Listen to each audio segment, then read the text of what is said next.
Let's talk about another retailer, a discount retailer. Five Below is what I'm talking about. It is down by almost 6%.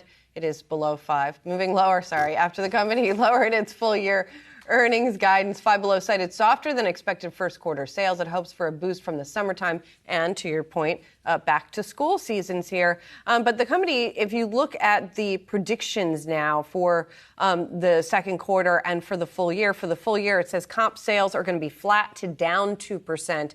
Analysts had been predicting up 2%. And I think this kind of is a reminder once again that yes, you have the macro environment, but you also have how the individual retailers are managing this, because we heard, of course, from other discount retailers, the likes of the Dollar Generals and Dollar Trees of the world, that seem to be doing maybe a little bit better at this. So I don't know. I'm just trying to parse through what the differentiator is when it comes to these retailers. I mean, even in a trade down environment for consumers, for a company in Five Below, it's number one for consumers to look at the price, but it's also the categories and the annexation of some of those categories. Who does that best? It's still Target. It's still Walmart.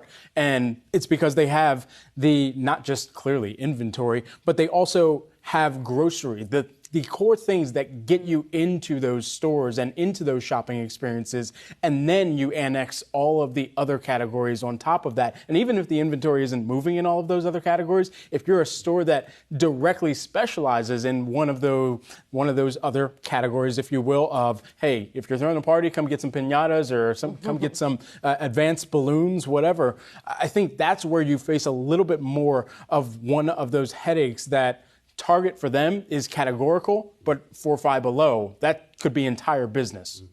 I've got a lot of bones to pick with this quarter. I'll start here. First, they cut their earnings per share outlook for this year. Now they're at $4.85 to $5.24 a share.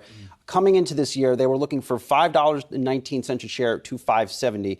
And they talked a lot about on the conference call last night how the business has slowed. So I don't like that. Next thing I don't like, inventory per store up 37%. In an environment in retail where inventory has gotten completely out of hand. And the last thing here as well, and I have to just knock CEO Joel Anderson. I haven't talked to him in a bit, but he has created the modern day Five Below. You didn't get the sense on the conference call they get it, that they understand the environment they're in. Not only do they still have inventories up running 37% per store, they still plan to open 160 stores this year and another 200 next year in an environment where you might be seeing a massive consumer spending slowdown. And if they do open 200 stores next year, that would be the most number of stores they have opened ever in a year before. It would bring their total from 1,225 stores across 40 states to north of 1,400. I would have liked to hear a little more just muted optimism from this company, just an acknowledgement they understand that the consumer spending environment is changing a little bit. But you can get Squishmallows there. $5.95. Those things are so cute. I didn't know what they were until you flagged this. Oh, they're awesome. They just bring a great mood to you. What is it? They're like little pillows with like funny faces.